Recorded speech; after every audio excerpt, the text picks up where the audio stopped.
Well, Your Excellency, it's a real pleasure to be talking to you here today. It's such a beautiful landscape in AlUla. Really wonderful to be here. And of course, the AlUla Conference is a conference for emerging market economies. So maybe that's a good place to start.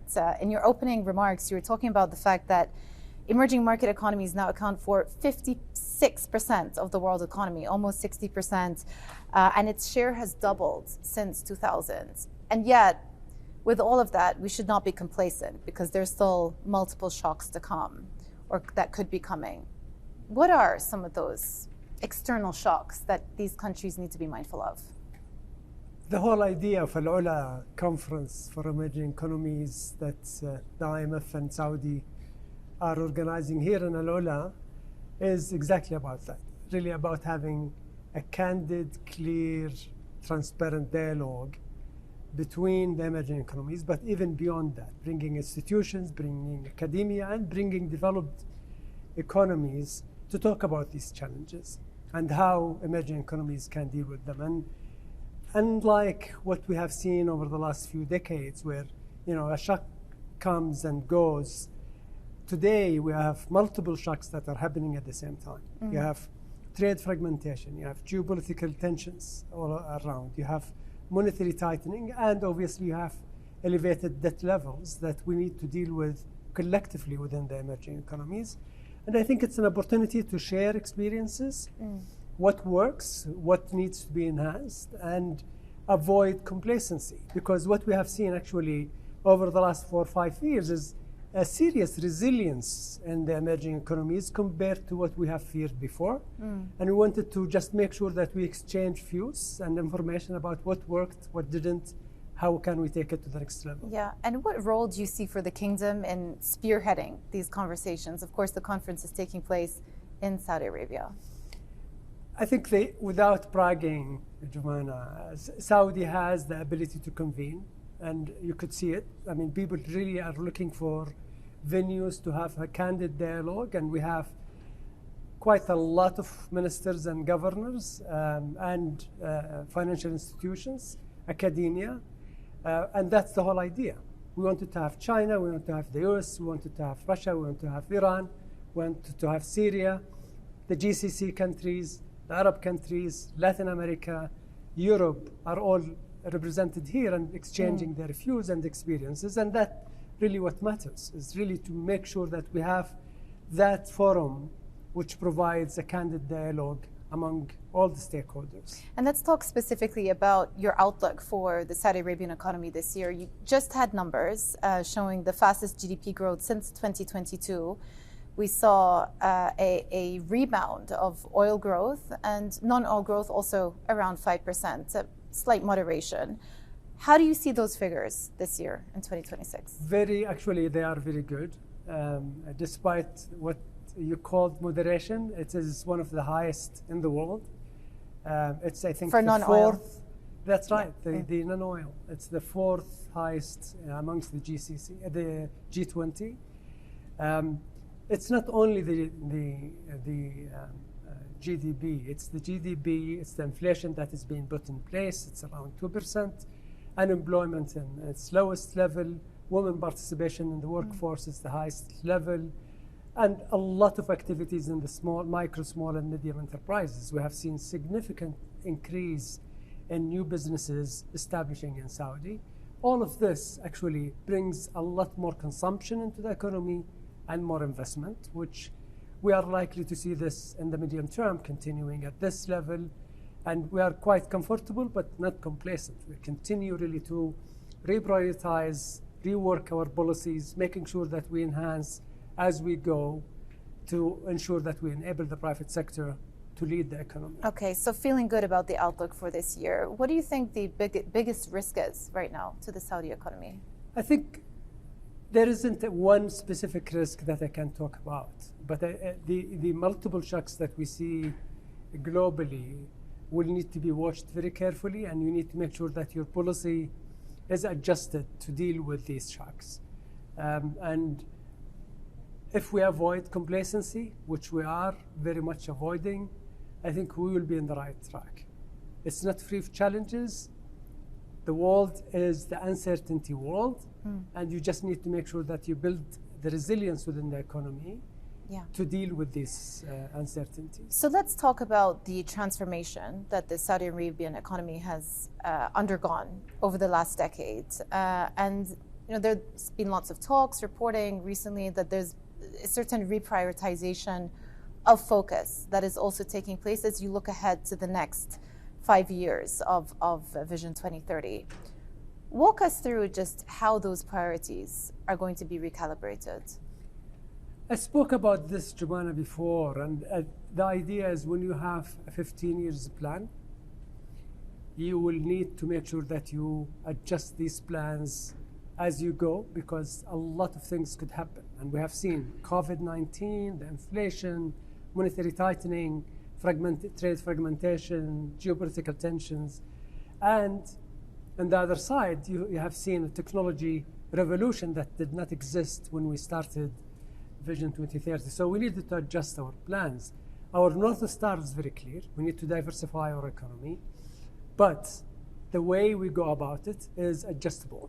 And what we have seen is we have shifted certain projects that we scaled down, certain projects that we actually expanded, certain projects that we put on hold. Key reason for this is you wanted to make sure that you don't do too much at the same time, because that overheats your economy.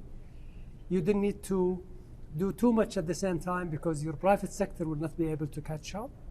You need to make sure that your private sector is actually leading these activities.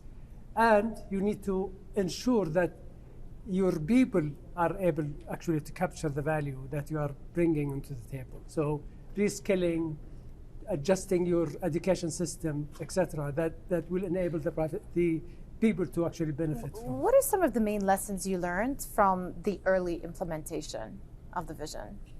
A lot has been learned. I can tell you, ensuring that you have a very aligned government is key. When we started, there was a lot of efforts to make sure that as a government, you understand exactly what you need to do and you are aligned. You coordinate rather than working in silos. That is very critical. The second is mobilizing your people. Unless you talk to your people and explain what you are doing and why you are doing it, and you show them benefits in a very short period of time. I mean, we have seen that in the women participation. We have seen that in housing ownership. These are things that touches people immediately, and they need to see it. They need to see the benefit and mobilize them so they embrace the change and accept some of the difficult decisions that you need to make throughout this journey.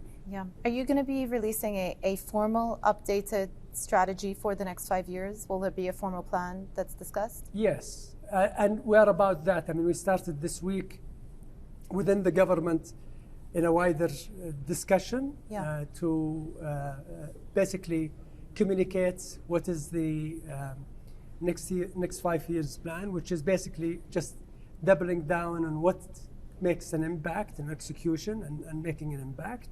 I've said during the budget, our key focus is ensuring that we double down in tourism, we double down in manufacturing and logistics, technology, and ensuring that we provide the basic service. So the power, the energy generally in a wider context, water and water services. I want to ask you about the budget deficit forecast for this year.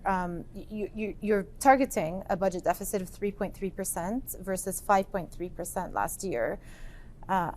If the budget overshoots again, how will you plan to fill that gap?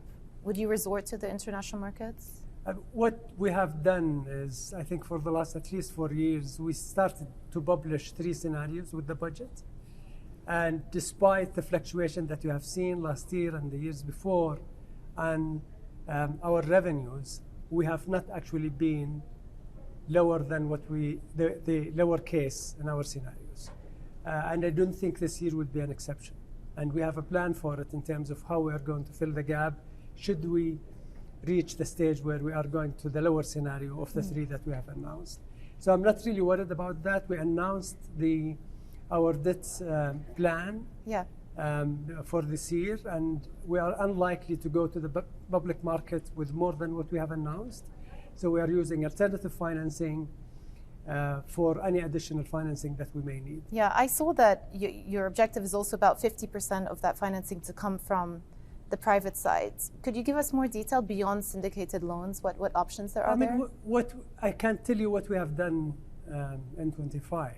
In 25, more than 50% actually came from non-public debt, including, you said, syndicated loans, ECAs, export credit agencies. We have a lot of projects that requires financing from ECAs. You have private channels, general private channels. You have certain government agencies who need to reinvest part of their surpluses in the local economy, and they may actually subscribe to our debt. GOSI is an example, the pension scheme. So we have quite a wide network of channels that you can tap in case we need more than what we have planned for. And perhaps new creditors also that could potentially step into the place from Asia. We expanded the investor base quite considerably compared to a few years back. So that's another channel. I also want to ask you about the geopolitics of the region, because we spoke about certain external shocks. And obviously, as we're sitting now, there is a geopolitical premium being priced into the price of oil, around $70. A lot of questions about what might happen with Iran. For every time you and I have spoken about the region, you've talked about the kingdom's stance on de-escalation. How much of a concern is it for you that things really move to another level right now in this part of the world? Well, obviously, dialogue is very critical to resolve differences, and we have always encouraged dialogue to deal with these differences and disputes. Dialogue brings peace, and peace brings prosperity, and I think that's what the whole region needs and wants. That's what we are doing, and we are focused on this, and that's our priority.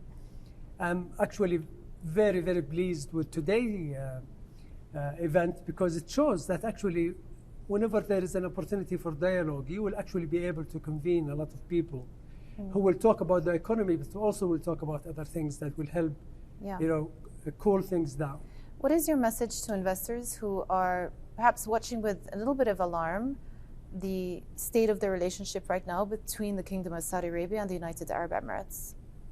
I don't think they need to be worried at all. I mean, the GCC is a very important group. They have a lot in common. And when there is a dispute or a difference of views about one or two things, that doesn't mean you call off how important the other aspects of the GCC. United Arab Emirates is no exception, and I don't see any reason why investors should or be worried.